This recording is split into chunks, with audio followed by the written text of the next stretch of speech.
Welcome to Build, a podcast from Danville First Baptist Church. Build is where Sunday's message becomes Monday's conversation.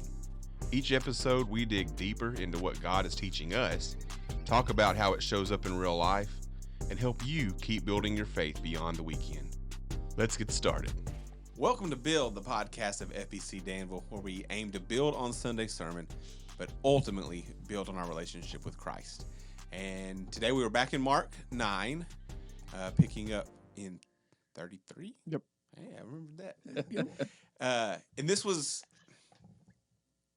I wasn't sure, of course you can read ahead and know what's going to come, but I didn't even think about the thing that really stuck out to me. But this is where, everyone's arguing about who's going to be the best. And you get the verse where Jesus tells them that the last will be first. And I just want to start and say, we'll get into it, I know, but that's sometimes a very confusing verse to just at the surface.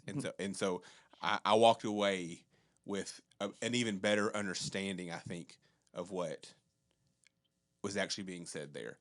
Because I work with a lot of kids that you tell them that, and then they spend the rest of the day. I remember one day I thought we were never going to load up a van because everybody wanted to be last. So they could be first. But they had, and I'm like, well, yeah, that's really hard to understand. So if you listen to the sermon, you'll have a better understanding, and hopefully maybe by the end of this podcast, you'll have a good understanding of what was being said there. So I'll let y'all, let's talk some. All right. Yeah, so we're in Mark chapter 9, verse 33. We read through 50, and because the section kind of goes together, and I didn't really want to break it apart, even though I knew I couldn't preach those 7. Well, I could have, but it would have barely got a very surface on all of it. We wouldn't be recording right now. We'd still be in there. Exactly. And we've had enough of that lately. So anyway, so we really looking more, focusing in on the part where the disciples are arguing on their way down from Caesarea Philippi down to Capernaum on the northwest shore of the Sea of Galilee. And when they get there and they go inside the house, probably Peter's house, Jesus says, well, what were y'all arguing about back there? And he gets crickets in return from them because they know that what they were talking about wasn't what they should be talking about. They know they've been called to the carpet, so to speak, at this moment. And it says they were silent before him. And so then he sits down and calls them around and indicating, I'm fixing to teach you guys something. And he tells them, whoever's going to be first has to make themselves last of all and servant of all. Mm-hmm. I love the fact that he doesn't say, don't strive for greatness. Mm-hmm. Don't try to be awesome. Yeah. He doesn't say that. He says, what you think makes you awesome, you're wrong. Yeah. What you think I value the most, you're missing it. This is what is valuable. This is what brings greatness in the kingdom of God, and that is making yourself last of all and servant of all. Last of all being the simplest way that you could put that, and I didn't really distill it down this well in the message, but being last of all is being least concerned about recognition. Yeah, you just don't care if you ever get worldly recognition for anything, and that is easy to say that you do, and hard to actually live that out, because it's like, well, I don't have to have awards. Okay, we're not talking about awards. What about thanks? Mm-hmm. Yeah. What about your family showing your appreciation? As men, we thrive on respect and appreciation. That's really what we love. It's like, what if you are never respected by people that should be showing you respect? You're okay with that? No, you're not. Nope. That's hard. Yeah. And so it's not needing recognition because you understand your identity is in Christ, and He's already given you all the recognition He needed to by dying on the cross for you. And serving all, not just serving for strategic manipulation, not manipulation, but sometimes manipulation, but for strategic mobility, right? Strategic ambition. That's what I'm trying to say. I'm not just serving this guy and that girl and this person in this company so that I can move up in life. I'm serving to meet needs because that is an act of love when I meet needs, when people need when people's needs get met when they need them met. Yeah. That is a good thing. And so that was the gist of it, is that to be great, you have to flip the king, you have to flip it upside down, the paradigm upside down of what is natural. It's not how many people serve you, it's how many people you serve. It's not how many people applaud you, it's how many people you applaud. All different ways that you could say it. Jesus has a mouthful in that one statement. And then, John, well, here's what we try to do, Lord. We that guy was trying to, cast out a demon in your name. He's not part of us, so he can't do that. Right. And it's like, and this is, I wanted to make this point in the message today, and I didn't. What is John? If you took John off of that and put another title in right there, it would be just as believable. That sounds just like something the Pharisees would say. Yeah. Just like them. And we Yeah. bag on the Pharisees all the time. Yeah. And John, one of the three closest to Jesus, is The one he literally, the one Jesus loved, is literally saying something that is self-righteous and as Pharisaical as any Pharisees ever said. He's skipping over the good the guy was doing Yeah. and saying, well, we weren't going to get credit for that, so we told him to stop. Yeah. That can't happen. Yeah. And I didn't spend much time there today because of all the other things we were trying to make. And then Jesus ramps it up. He's like, no. You don't understand. A cold drink of water to somebody that needs thirst, because they're mine or because you're mine, whichever one the case is, that has eternal reward. So even down to the simplest act of service, I see it and I'm going to reward it for eternity. And when you are on the opposite side of that and you're causing this to mess up, when you he uses the example of a child, but it's anyone in society that society casts aside, that considers of no worth, that they don't matter.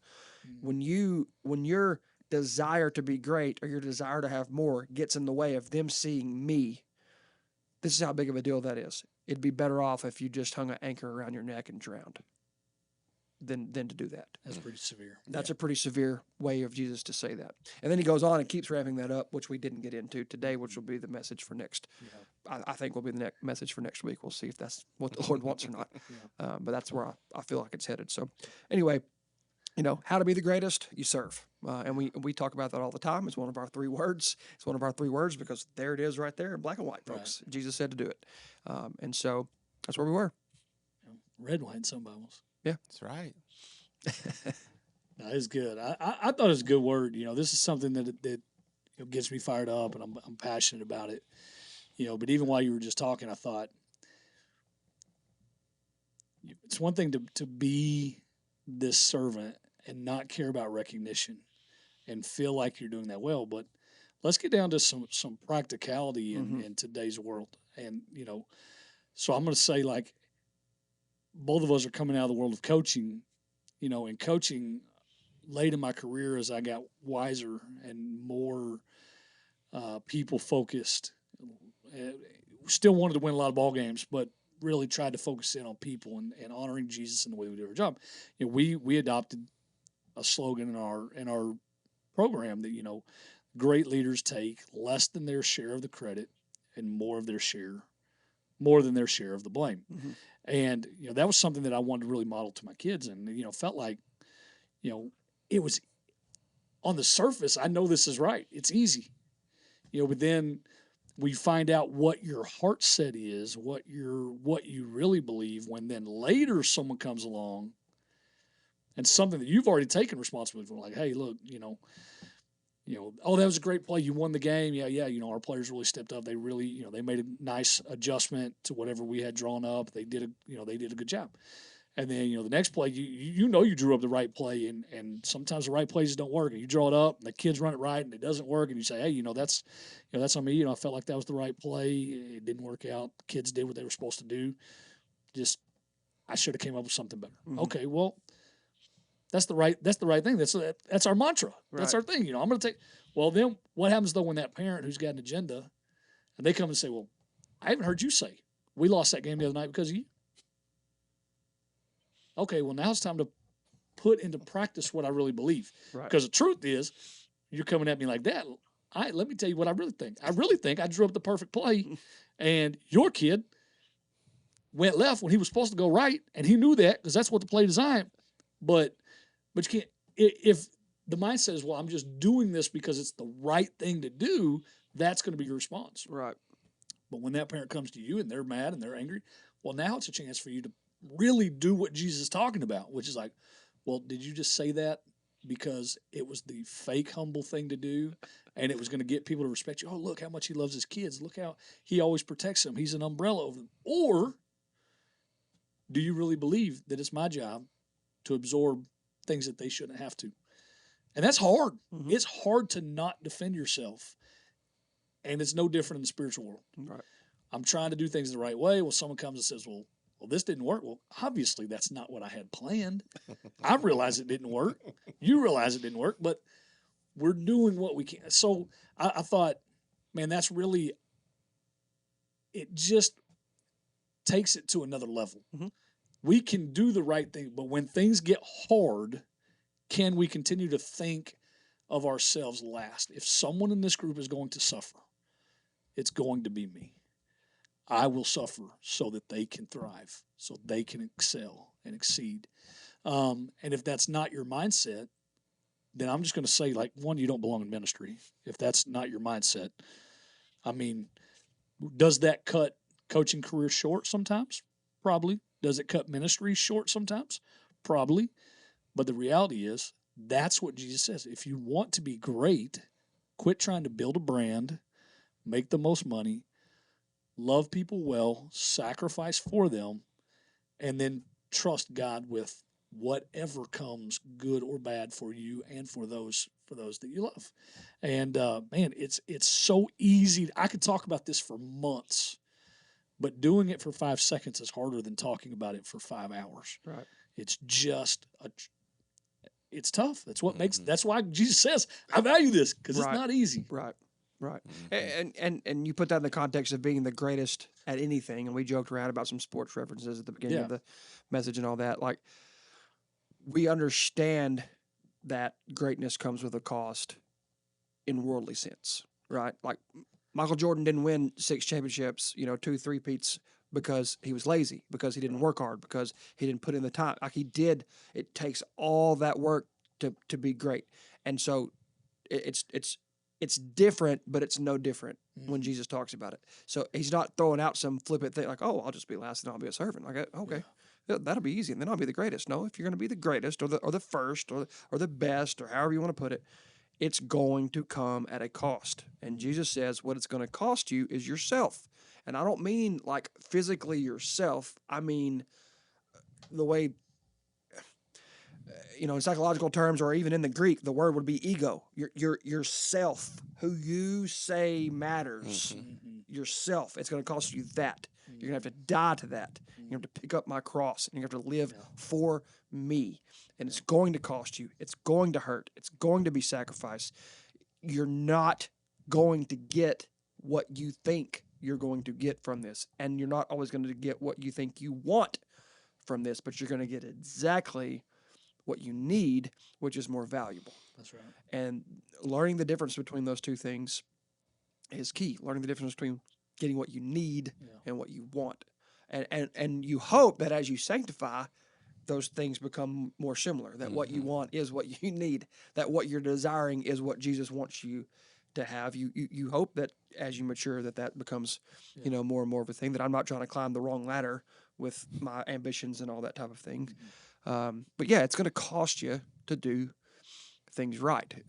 And Jesus shows us that. Yeah. This is what it costs to be last of all and servant of all. I didn't defend myself in front of Pilate. Right. I could have laid it out, but I'm always doing what's right, and doing what's right all the time in the world always leads you to the cross. Yeah. That's right. Yeah, I think there's a general understanding of that. Even though if this helps us to understand it even better, but I just think about when you see somebody in a ministry job, I know when I look at them and think, oh, like they're really good at that. It's just strictly because you can see that they care about people. Yeah. And then that in itself, I don't know what else they do, but just that being demonstrated makes maybe like, oh, well, they're good at ministry, they're good at being a pastor, they're good at like those are the guys that are actually good at it. Yeah. And that's I'm not, and so then I start questioning things, because that's a big area of work for me to really care about what everybody else is doing, and not from a like, but to actually care about what they're doing, and put myself in a position to serve. Yeah. Because if left to myself, I care really only about like a few people, and some of them probably aren't even people that you would think that I cared about. The list looks different. So that's where I really, it hits me, and like you were given a list of good ways to serve and bad ways to serve, and the thing that really punched me in the gut was that you serve people but you don't actually love them.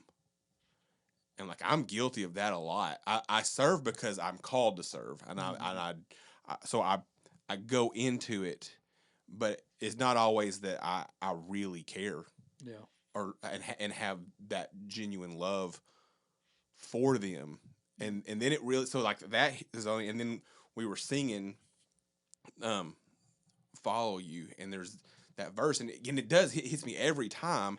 And I was gonna pull it up and look at it before I even started, but I already hear that it's basically a prayer in a sense to give me the passion that you have for those that you love, Yeah. because that's what I need. I need you to give me the passion that you have, because I don't always have it. And we know that the ones that he loves is everybody. Like, that's actually what you're saying there. Give me the passion, a passion for people is what you're, Yeah. what we're declaring there. And that's true. That is an honest prayer for me. Give me day in, day out, a love for people. Yeah. Give me your heart, oh God. Overwhelming passion for the ones you love. Show me how to love the way you do, no matter what the cost. I'll still choose you. Yeah. It's a good one. Strong. It is strong. It is strong. And you were mentioning a minute ago, like, providing the umbrella, taking the hits, those types of things. I know.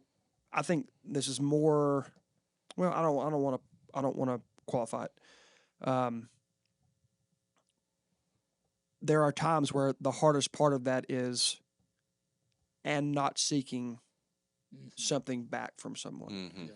So, I feel like as I've grown, I've gotten better and clearer about not serving to gain up in the world.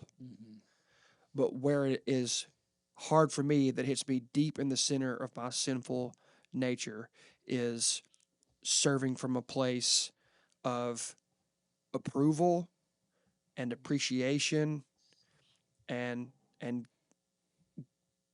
gaining gratitude or love from someone by serving them. So I don't care if I like get rich off of it or famous off of it or whatever else, but the part of me that's sinful whenever I do good for someone and I serve someone is, what I have to guard against is ultimately not expecting their appreciation from that, or doing it simply for that reason. Like, and these are the things that I feel like we don't say out loud very often. Sure.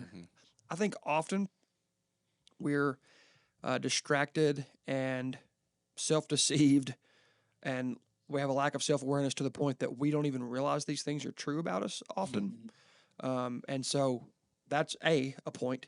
Yeah. But if you really step back and examine your motivations, I think that is there often. Like that, the way I said it today was like that unwritten contract of, because I served you, you now owe me something. Yeah. And I'm not saying like you owe me money or a promotion or whatever, but you owe me love. You owe me respect. You owe me gratitude. You owe me appreciation. And I think, and it's different, I'm assuming, for depending on everyone's makeup, But I think that's the difficulty for me is not serving from that place Yeah. of finding my validation in it. Yeah. Because my natural personality is a helper.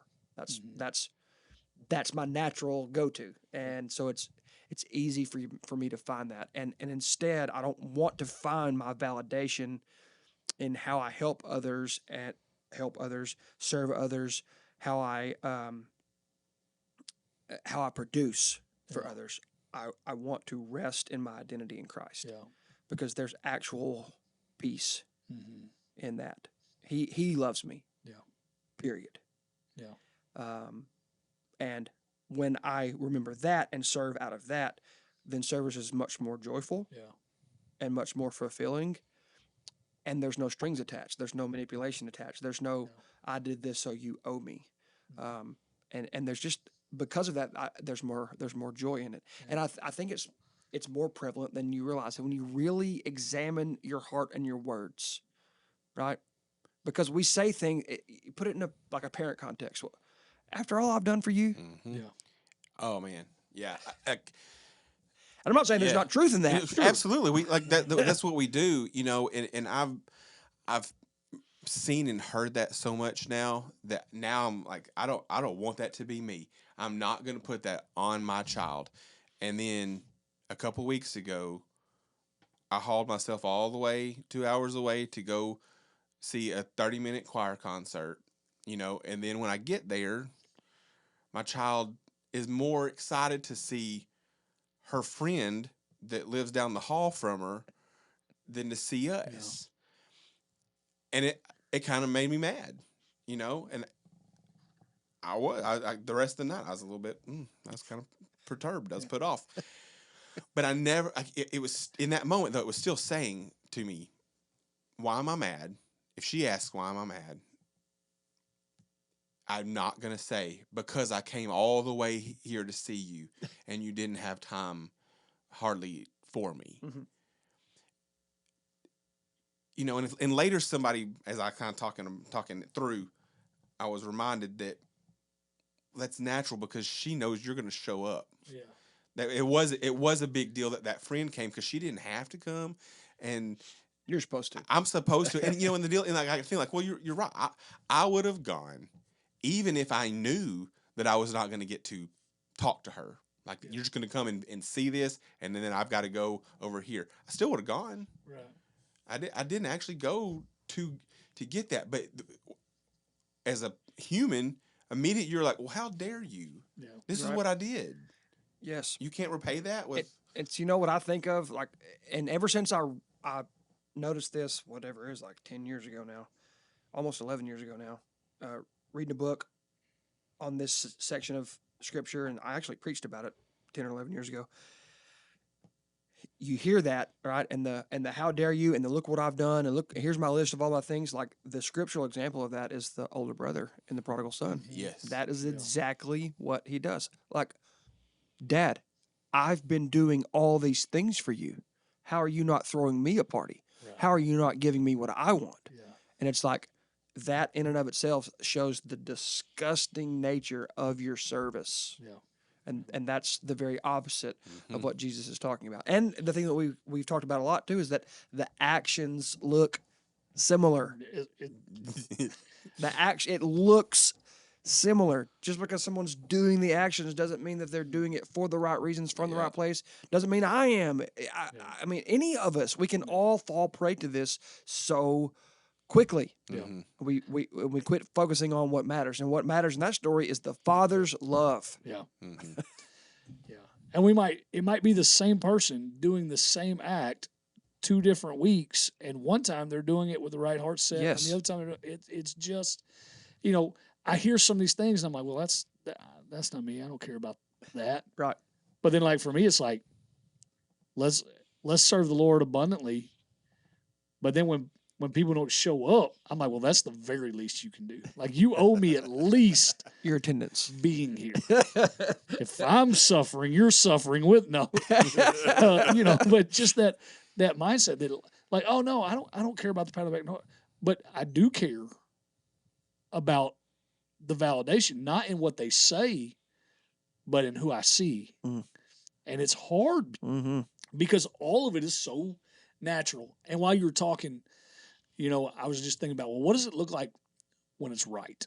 Mm. And so I'm going to give you an example of what I think it looks like when it's right. And Alright. again, even this can be faked. All of this can be faked. Yeah. Sure. And I think that's we don't judge a man's heart because our own hearts are so corrupted. Mm-hmm. But, I think back to, again, going back to the coaching career thing, I think back to a guy named Mike Mims Mm-hmm. that played for me. And I love that guy so What a much. great guy. And still love him. And his wife and kids are amazing.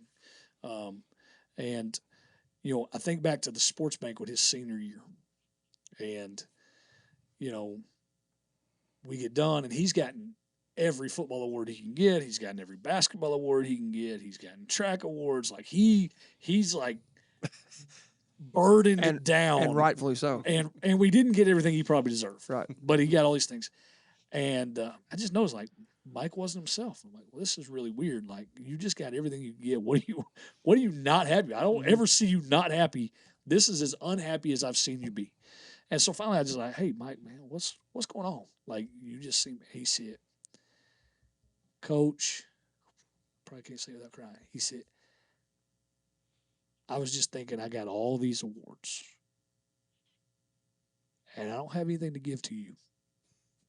And I thought, what are you talking about? I'm like, You've listen, given it for the last 4 or 5 years, bud. but like his genuine heart set and mindset was nothing that he got was important to him. It was what he left. It was what he gave. And I thought, man, there was no false humility. Not like, oh man, you guys didn't have to give me away. It was just like, dude, like, I don't want to be remembered walking out of here on the last thing of my athletic career with 1,000 awards. I want to be remembered for what I gave. And I thought, this kid's got to figure it out. This dude's got, like, you should be teaching me, Mike. Right. You should be, and he was teaching me. Mhm. And so he's still teaching me.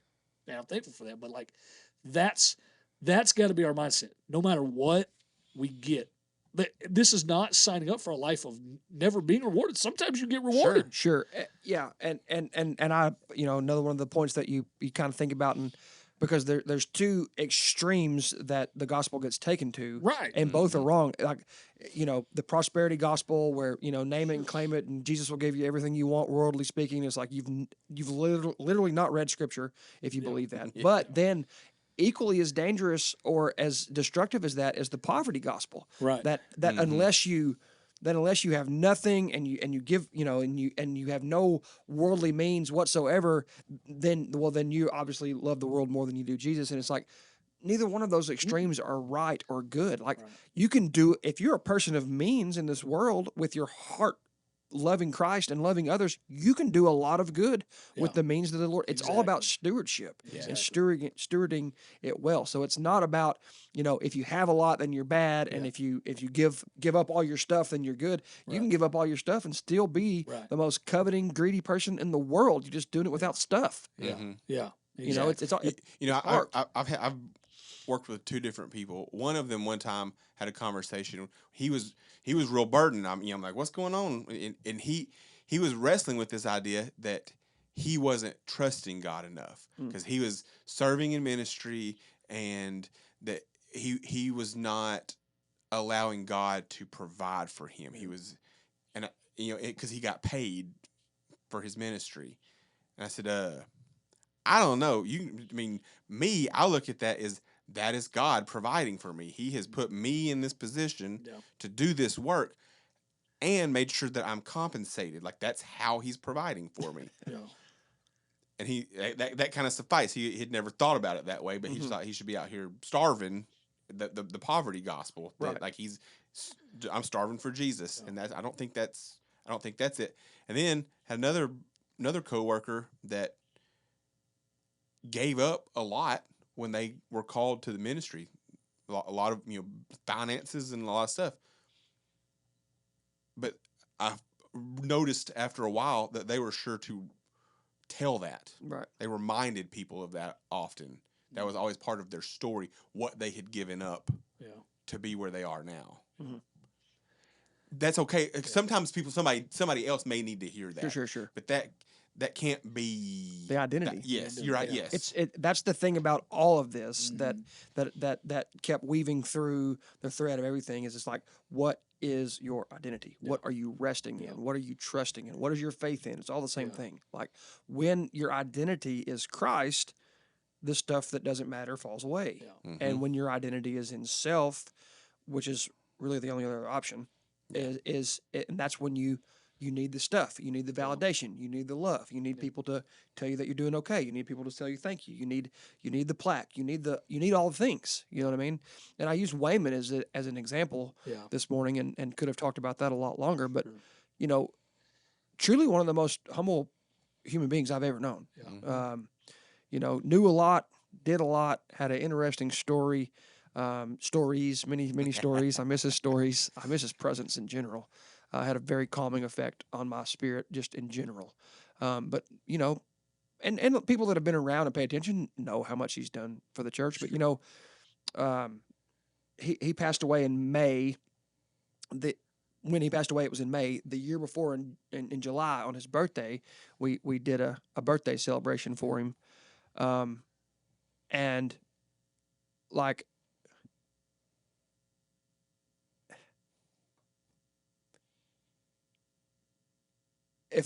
if we would have actually asked him about that, he would have never wanted us to do that. No. Now, we did it because it was the right thing to do, Right. and we wanted to say thank you and all that. And I guarantee you, there was a large portion of our church that didn't realize all the things that he had done and the impact he had had until that day, which was just fine with him. That was just the way he always. I mean, he said it numerous times. I've always figured that me being able to fix a door handle or unclog a toilet or whatever the case may be, that was just something the Lord gifted me with that I could give back. That was my way of serving the Lord, was to do those things that he was able to do. You know, I have the time, I have the health. You know, the Lord's blessed me with a long retirement, and I've got this time to do it, and it brings me enjoyment. And you know, he's a great example of that. But yeah, I'm chasing rabbits now. But No. go ahead. No, I think you're right on the money. It's not about being on either side, poverty or prosperity. It's just about serving. And you said this morning, and I think it's absolutely 100% true. The things that we see happen Sunday after Sunday don't happen without people undergirding it with acts of service and with prayer.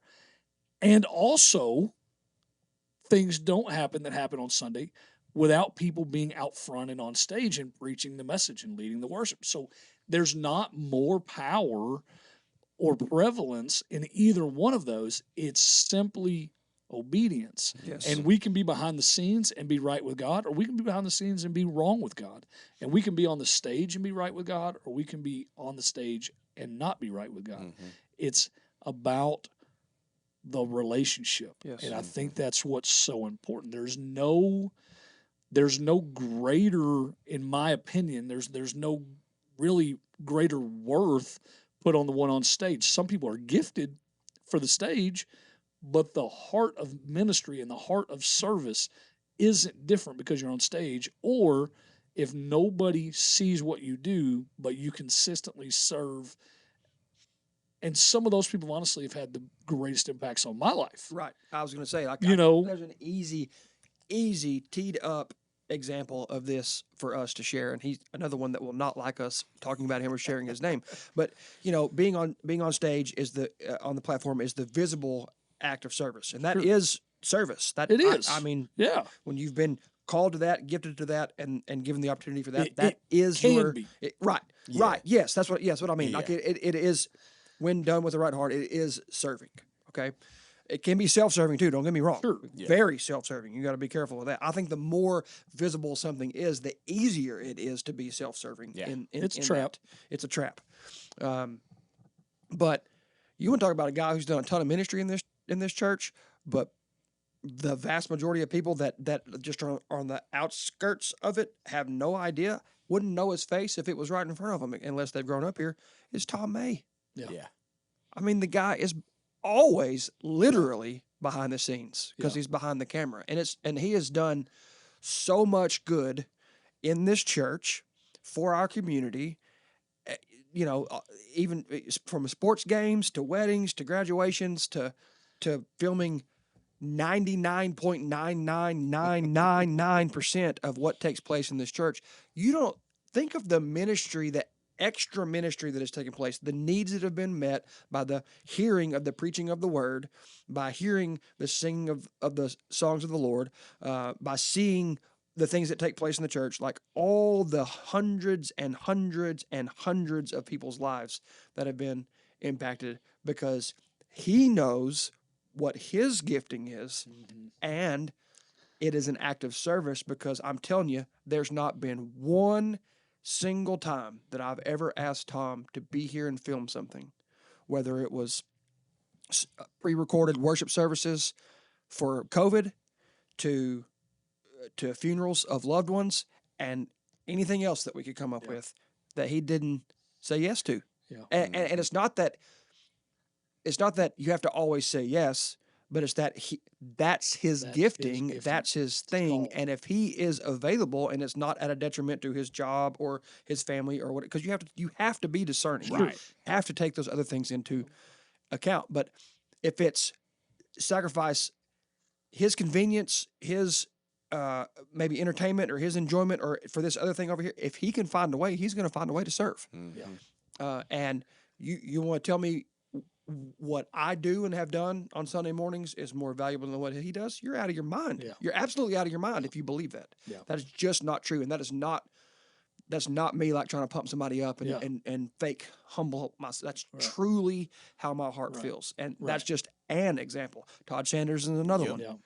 Yeah. You know, Wayman Sides did the same thing. It did help Todd with that. I mean, Todd has given decades and decades and decades of behind the scenes work Yeah. to this church that makes things happen. And again, not just Sunday mornings, Yep. all different types of Yeah. times. And not just on the soundboard. I could go into Yeah. we could go into story after story on him. But it's this is an area I've been gifted. Yeah. This is an area I've been blessed, and this is how I can serve the body of Christ Yeah. the best, and it's beautiful. Well, and you're going to be in big trouble for bringing up Mr. May, but Big. I'll let him deal with that. But here's how you know, in my opinion, here's how you know this is coming from a genuine place in his heart. Okay, when you do something like stand behind a camera and record years and years and years, and you don't get much recognition. I mean, even the company that he does it for gets, if there is recognition given, it's given to ArtQuest, which is a generous sponsor of so many things in our community. They deserve recognition, but most of the time it just glosses right over the top of him and goes to ArtQuest. But it's easy to get resentful and be like, well, it's what I do because it's what I do, and I'm supposed to do it, and I'm supposed to film, and I do have a gift and a talent, and this is what I've done for you. Let me tell you how I know, in my opinion, I know that it's just genuinely his gift back to God. Not just the gift God gave him, but his gift back to God. He came to me a few months ago and said, hey, you know, we've never recorded Anchor. Would you be interested sometime if I just come up and record Anchor? And that way we can, more people will be exposed to what you're teaching, and maybe we can get more kids to come. Mr. May, you already film 8.5 nights a week. I don't really know where, but yeah, let's do that sometime. Like, that would be great to put that out there for people to maybe be drawn in and hear another message. And if you're sitting up or saying, another church service, I'm gonna go do what I got to do, then you're not looking for other opportunities. Well, how else can we make Jesus known? How else can we highlight what God's doing here? Okay, here's an area we're not hitting. Let's hit it. And I just thought, I'd have never, one, I'd have never thought to ask him. And two, if I did think to ask him, I would never have asked him because I'm like, bro, Some this point guy, you gotta he's got to sleep. have some time off. Yeah. I can film on an iPad and just throw it up somewhere. But he's like, well, Dusty, most of what you do looks very unprofessional Yeah, anyway. let's so do it well. let's try to make this look Dress good. it up a little bit. And so people like that though, that They don't serve because they have to, and they don't grow old and resentful. They look for chances to serve. Man, it's awesome. Let me Love it. let me give you. He is gonna be so mad because I'm gonna keep talking about him. All right.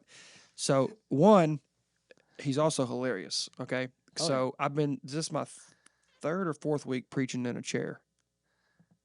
Anyway, 3 or 4 weeks now. I've been back preaching seated because I can't stand for 30 or especially 45 minutes. I'll say it. At a time yet. I'm getting close, but not quite there yet.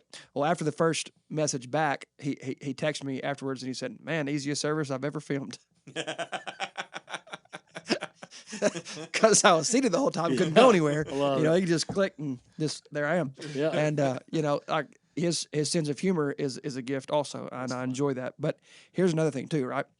So he's done that for literally decades now, in many capacities, many different ways, right? It is something that he truly loves and enjoys. Okay, here's how you know the heart's in the right place. When somebody loves something that much, but they come to you and they go, I've been doing this for a long time, and I hope I get to do it for a lot longer.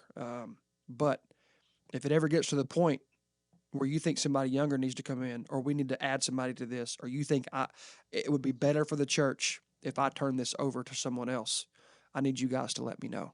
Yeah. To be willing to give up something that you are still good at, Yeah, really good. very good at, and that you love and enjoy, but to have the humility to go, but don't let me be in the way Yeah. of what God's trying to do or what could make this better. Yeah. If we need to do something different, you guys need to let me know. Yeah. And it's like, dude, that is legit, man. That's Yeah. legit. That's where it's at. That's what we're talking about right there. Yeah. That's serving Yeah. well. That's serving well. That's right. serving with a last of all heart and mentality. Yeah. I'm doing it. I'm called to do it. I'm good at it. I love it. I'll do it. But if the Lord wants somebody else, then you guys let me know. And of course, it would. I'm not saying he would be like, "Woohoo, thank you." Of course, it would. Yeah. It'd not be easy, Right. but to have that kind of heart and to say that, I just really commend. Yeah. Well, thankfully, we're not looking to say that anytime soon. That's what I told him. We used to joke with Todd about the same thing. He's like, "I figure as long as I can climb the stairs, I'll keep doing this." I said, "Todd, we'll put an elevator, put a bro. lift in, We'll bro. put a lift in. That's Like right. you're not using that. Yeah. You're not getting off that easy." That's right. So anyway, it's Love it. anything done for the Lord is valuable. Yeah. Any service done for the Lord is valuable, no matter how visible. That'll preach. That's Yeah. V&V. No, anything done for the Lord is valuable, no matter how visible Yeah. it is to our eyes. Yeah. He sees. And that's what those verses say. Yeah. He sees and he values it. Yeah. I think it's fair to say that there's sometimes that we're called to serve in a certain place for a certain time, and then times that we're called away from that particular thing. But there are some days that it's a bad day, Mhm. Yeah. and so I'd say every one of us at some point in time has served, probably visibly, and From the wrong place. we weren't really in it. Yeah. But sometimes we still have to do it because of what we're called to do. Yeah. Mm. Now, if that becomes Habitual. now there's something to look at. Mhm. Am I being called away from this, and so my passion to do this is lacking, or whatever the thing, or am I just is my heart so discombobulated right now that I'm not going to be an effective servant. Mm. But I think there's it's a good thing to acknowledge that, and I don't want anybody to hear that, like, oh, if I'm not feeling up to it, then I'm just not going to serve, because then that becomes a reason to not serve. Yeah. Then you're never gonna fill up to it. Absolutely. Yeah. Or my dad told me one time, son, if I only went to work when I felt good, I'd never go. Yeah. Right. When I felt like it. Well, I think all this gets to the heart of what the message really was, which is that Jesus, and you alluded to this earlier, even in the podcast, but Jesus, his goal was not to discredit greatness, but to redefine it. Mm-hmm. It's not wrong to pursue greatness, but But one of the things you said this morning, I thought, the world defines greatness by how many people serve you, but Jesus defines greatness by how many people you serve. And I thought, that's that. All the rest of this is good, but like, that's what I want to take away. Like, that's backwards thinking. That's upside down ministry. Is it's not about how many people look and say and praise you, or how big your bank account is, or what it is. How many people can I serve for Jesus that defines greatness in the kingdom? And if we keep that at the center of our heart, that, man, I want to be great. I think we should pursue greatness. Well, the only way to really pursue that is to serve God by serving people. And if we all pursued that, how different would our community look? Not just our church, but our community. Yeah. Because ultimately we would say, well, look, serving the church is great, but I got to get outside these walls. Yeah. I got to go serve out Well, there. like Daniel said, that if it's true in the church, it's true everywhere. Yeah. So even if you are running a business, if you're serving, if you're running your business as and serving people, then you're going to be a more effective business owner, even in that aspect of it. So I thought that was good. If it's true in the church, it's true in the world. Something else that I learned today is in this account we see this picture of Jesus picking up a child and using this child as an example. And I've always, in my mind, just thought, like what you pointed out, we all think it's anyone that is innocent as this child, or is sweet or tender or is adorable, any of these things that a child is, but no, it was that children were below. They were subservient to everyone, and you need to serve them. You're this one that you believe or view as lower or less than, you need to serve the ones that are just like this. That was a new concept. Yeah. Serve. It says servant of all. So it's not that serving your boss is bad. Right. You should serve because he's part of all. He's all. But that's easy sometimes. But when you serve someone who cannot repay you for your service, that's outside of what is normal. Yeah. And the kid being the child being the example of that. The child can't give you money. I guess the child can give you appreciation and love and those types of things. But in the context of the way Jesus is saying it, like, this is only going to cost you. Yeah. Real service, you do it at a cost to you. Yeah. And if you don't get anything back in a worldly sense, then that's okay. Yeah.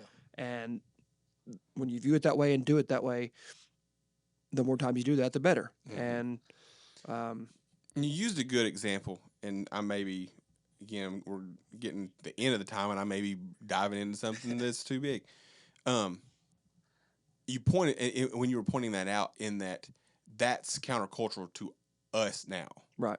We tend to elevate children to like superstar status in our family, where everything falls underneath them in their schedule. Right. And we will go above and beyond to do and in some cases wrap our entire life and identity in that child. And that wasn't the case then, and you kind of briefly hinted at, and that's shouldn't be the case now. Yeah. It's a thing that happens. Yeah, I really like what you brought up there with the Aramaic word, there being servant or child. It's the same word in the spoken language that Jesus was speaking to his disciples in. And, obviously in the Greek, it may be a little bit different word, but in the Aramaic, it's the same, which I think even in today's culture, that frames, because you're right, sometimes we misprioritize our children, or we see a lot of people who want to live vicariously through their children, or they want to do all these things, and children have obtained an elevated status. We still would say servants are servants. Mhm. And so when Jesus did that, what he's still saying to us is that, if we took the lowest servant, the one who's fallen on hard times, and someone has just gifted them with a low level job to just try to help them get back on their feet, and we say, okay, we're going to bring them in the middle. We say, hey, like, how you treat this one determines how much you love me, because this one, we're rooting for them to just get a life back going in the right direction. But I value them, that they deserve to be served and loved and invested in, knowing that the chances of them reaching a status where, in a worldly sense, they're going to turn around and bless us Mhm. it may not happen on this side of heaven, but I want you to love them anyway. And I really thought the way you brought that out, especially with the comparison, because I didn't know that was the same Aramaic word. And I'm with Josh. When someone says now, like, oh, well, love them like you do these children. Well, man, I work in a public school. I'm a youth pastor. Like, children are kind of important where I come from. So, like, that's not, obviously I want to serve kids, but, like, what about the junkie that's trying to get their life back together? Uh-huh. What about the person who has lost their job and just trying to survive and get off the streets? Can I love and serve them the same? Because that's what Jesus is telling his disciples that we should be doing. Now, it doesn't mean they're part of all. They're not all of all. Right. Right. They're part of all. Part of all, not all of all. That's a good. That CEO who doesn't know Jesus and it's hard to get along with is also part of all. And I need to serve him or her. Right. And so is the person who's doing it well, or that pastor that is pouring into others. He's part of all. Like, all means all. is all. It's weird how that's not left open to interpretation. Right. But nobody is too established for us to serve them. Sometimes those are harder for me to serve, if I'm being honest. No one's going to look down on me. That's pride. That's not good. Jesus, they're part of all. And no one's too low for me to serve. And no one's too just like me to serve. Right. We just need to serve. You're right. It doesn't, and again, I'm going to say this one more time. It doesn't mean that we don't use discernment. Sure. It doesn't mean that you have to be, that you open yourself up to just being trashed or abused or all those terrible words. It doesn't mean that. It means that you don't get to look at someone and rank whether or not they deserve your service, Right. and then decide if you're going to serve them or not. That, I think that is one of the keys. And that how are you Jesus is going to making. serve? Yeah. Like we serve a lot of folks in this community that are down on their luck or just need that extra to get to the end, and we do that in different ways. But there's sometimes it becomes Enabling. Yeah, it's more convenient for them to let us and just rely on and instead of helping and Right. like so What is actually helping? right. Yeah. Like are we going to let you starve if you're down on your luck? No. Do we always have all of the? That's right. Because I'm talking about we pass out food a lot, and that's fully based on donations that we get, and so we never know what we're going to have. And we're at a point right now where we've got beans and rice and some canned vegetables. There's a lot you can do with that, but we're finding now some people are like, oh, never mind.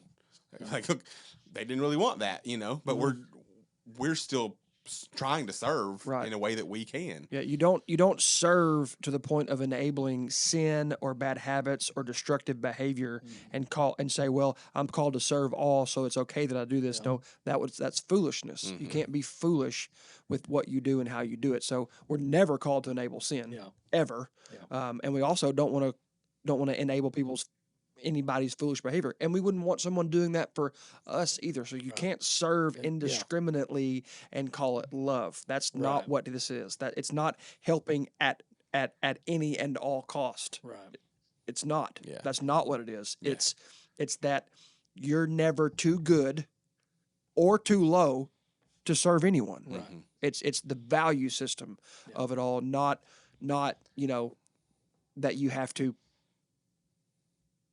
It's not that you have to no matter what. It's Right. not what it is. Yeah, yeah. Jesus didn't heal everybody that needed healing. Sure. Yeah. Think Right. about it. Right. He didn't. Right. And Jesus, when the crowds were wanting him to do the, things, he often withdrew to himself Yeah. and recovered and Yeah. prayed and was wise about and was a steward with his time and his energy and what he was, he wasn't going to let anyone determine who or what he was or what he did, but he also wasn't going to let any worldly thing get in the way of Yeah. who he did that for either. And that, that's the line sometimes. What we call serving and what we call loving sometimes is us loving and serving ourselves for our own comfortability's sake more than it is what actually meets the need of the person that needs the need met. That's so good, and that's where wisdom comes in because, and that's every aspect of faith in Christianity is about a personal relationship with Jesus Christ, Him indwelling us, His Spirit resonating with our spirit on what we do and what we don't do, because it is such a fine line that I don't think, humanly speaking, we can determine what this line is of being poured out for others.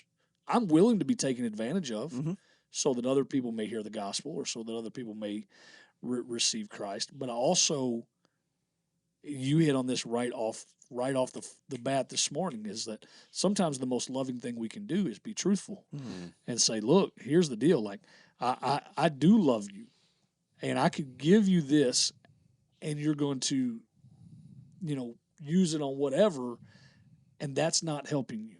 And that's where I struggle, is not making that decision based on human emotion or human intellect. Oh, well, I know this, so clearly I can determine you don't get this or you don't get that. But that's not what we're called to do. We're called to be Spirit-led, Spirit-filled, to be poured out when it's time to be poured out, and to be the voice of truth and reason when it's time to be the voice of truth and reason.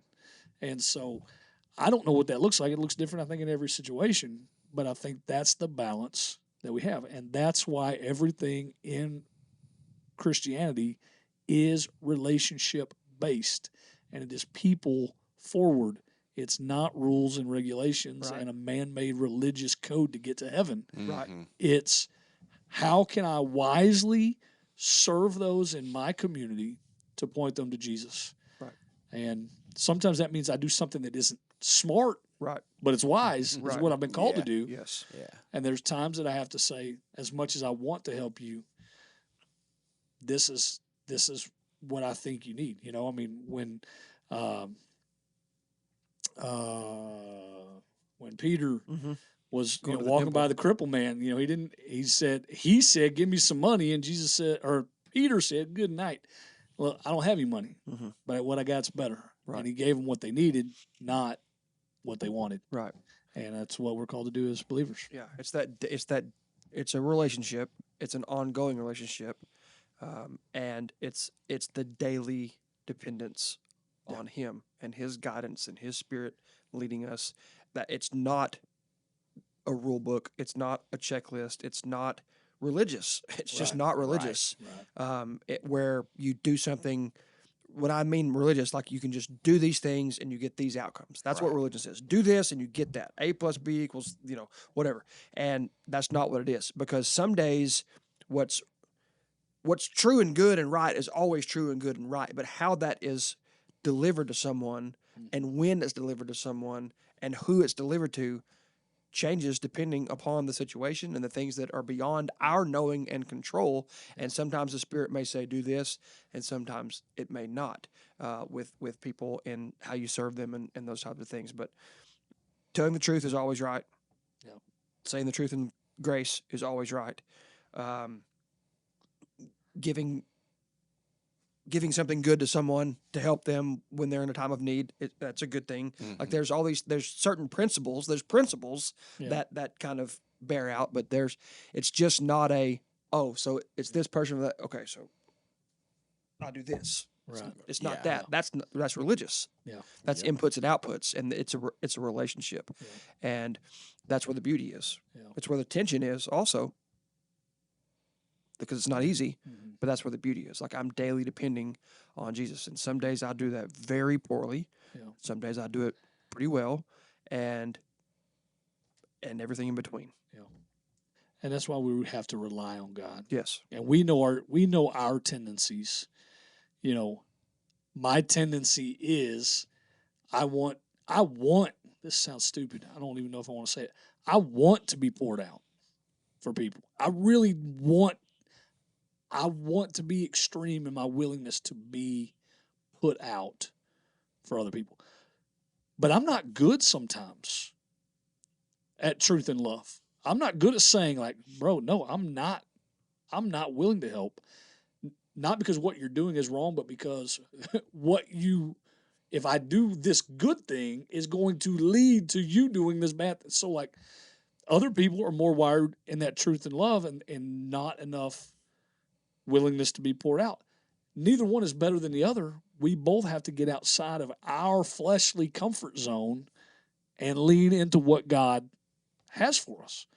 And thankfully, my wife is a little better. Now, I say I'm willing to be poured out. I'm usually not with money. I'm usually struggle with I that wasn't one. going to say it. I saw it in your eyes.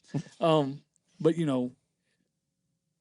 I also think that's why God surrounds us with brothers and sisters in Christ, puts a helpmeet in your life to help you work through some things and say, look, I don't think that's wise. You've been gone, 10 nights in a row because you've been doing this for these people, and you have other responsibilities, and so it's all about people and relationships. Serving costs, and with every cost, there's an opportunity cost. Yes. And so the wisdom is, spiritually speaking, what is my opportunity cost for this cost? Yeah. Is that what I'm called to? Yeah. I can't, Brother Clayton taught me this day one in ministry. You can't save the world and lose your family. Yeah. Mm-hmm. Your family's your first ministry. Yeah. The church will survive without you. God's kingdom will survive without you. You're called to serve and lead your family first. That's right. So every time I'm serving outside of my family, the opportunity cost is my family. Yeah. And there is some of that in your life, but it can't be at the expense Right. of your family. So you have to be wise, and that's just an example of being wise in how you serve. You can't say yes to everything, because if you're saying yes to this, that means you're saying no to that. Yeah. And sometimes that, whatever that is more important than this other thing, for whatever the case may be. So if you're serving out of guilt, if you're serving out of shame, if you're serving because you desire the approval of that person, if you're serving for those reasons, then the answer is no. Right. The cost isn't worth it. But if it's, I don't want to serve because it's inconvenient, well, that's different. Inconvenience and at the cost of something that you're called to at a higher level are not the same things. And That's good. so that's the tension of being wise and figuring that out, and daily relying and depending on Christ leading you in those things. Sometimes what you say yes to today, you say no to the next day, or vice versa, depending on what's going on. Yeah. And I think the Lord leads us through that, and give us this day our daily bread. Give us today what we need from you, so that we make it today. It's not, here's what you need, and this loaf of bread will carry you forever, and you can just forget about me and do whatever you want and figure it out on your own. It's not what it is. It's a daily relationship. All relationships are a daily relationship. Yeah. That's good. Yeah. That's good. Yeah. All right. Well, All right. solved that one. Solve that one. Yeah. On to the next. Yep. Well, we're glad that y'all joined us for this episode. If you are not caught up on anything, whether it's the sermon or previous episodes of Build, you can go to fbcdan.com, find links there to all of those. You can find us on Spotify and Apple Podcasts. And but FBC Dan is a great resource for any way that you can get plugged in to our church and up to date on things that are going on there. But if you're not with us local or you couldn't come and serve here, find you a place that you can be of service to someone. But just make sure that you're doing it with the right heart attitude. And get out there and serve. And we'll see you next week. That's right. See you. Well, that's it for this week's episode of Build. Remember, what we build with our hands fades, but what we build on Christ lasts forever. If today's episode encouraged you, share it and keep the conversation going. You can find past messages, upcoming events, and ways to connect at fbcdan.com. Let's keep building our faith one brick at a time. We'll see you next time.